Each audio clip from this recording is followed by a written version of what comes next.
आधी माये तू ते विसरले लोक धर्महानी होईल पडला हा धाक वासरी ब्रह्मी नुरला विवेक स्मरता तुझे सकळी हो पाक जय देवी गायत्री माते सद्भावे ओ वाळू जे प्रणवाती ते जय देवी त्रिनेत्र पंचशिरे छत्रकला मुकुटाते वरदावे चक्र गदा कपाल शंखाते विपद्म कुशकशकर कमलासन स्थिते मोहनी मारुणी माते उदया माते जय देवी गायत्री माते सद्भावे ओ वाळू जे प्रणवाती ते जय देवी दुर्गे दुर्गट भारी तुझे संसारी अनाथनाथे अंबे करुणा विस्तारी वारी वारी जन्म मरणाते वारी हारी पडले आता संकट वारी जय देवी जय शासुमर्दनी हो दैत्यासुरमर्दनी सुरवरीश्वर वरदे तारक संजीवनी जय देवी त्रिभुवन माता तुझे सेनानी चारी शबले परंतु न बोले स्वामी स्वामी विवाद करता पडलो प्रवाही ते तू भक्ताला वे भावस नवलाही जय देवी जय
दानवनिया मणिमल्ल मर्दनिया जडू सल्पीवरला शिवे व्यंकटेश शिंदे सिंहाच्या माया जय देव जय शिवमल्हारी हो स्वामी मल्हारी मारी दुर्जय सुराधो सरकारी जय देव सर्व देवांगी देवा नाना नामे गायी तुमची सेवा अगदी गोविंदावया वाटते केला पंगरशिला किती नरपामर केला जय देव जय शिवमल्हारी हो राजा मल्हारी मारी दुर्जय सुराधो सरकारी जय देव रघुवर सरदी शंकर दिवाया तळमावरनाथ अवतार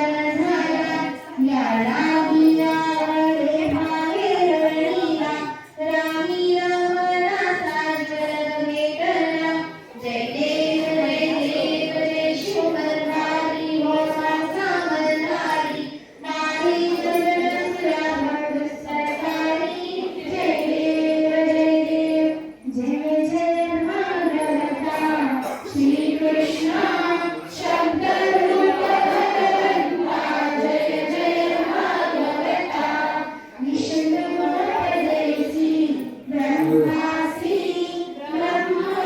ब्रह्मरासी नारद व्यासासी श्री व्यासे कथिलेश प्रदासी जय जय भागवता श्री कृष्णा शब्द रूप भगवंता जय जय भागवता द्वादश संधी तुझा विस्तार भक्ती ज्ञान विचार श्री सुखकवी श्रेष्ठ संतवर करती जगन्नाथ जय जय भागवता श्री कृष्णा शब्द रूप भगवंता जय जय भागवता होता शापाचे निमित्त राजा परीक्षित होई विरक्त रुद्रनाथ श्री रंगाचट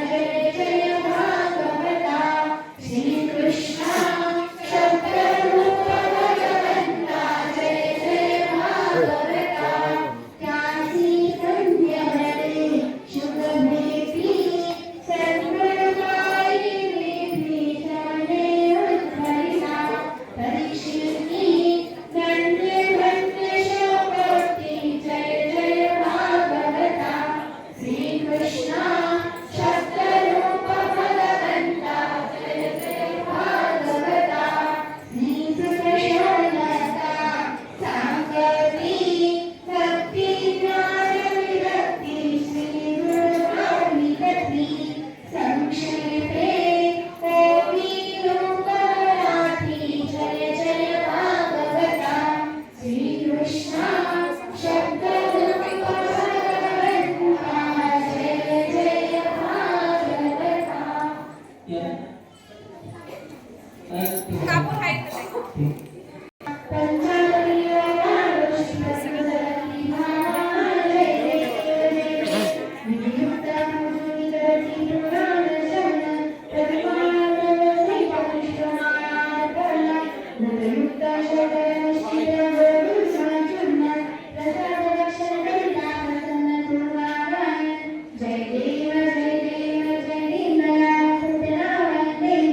पंचारती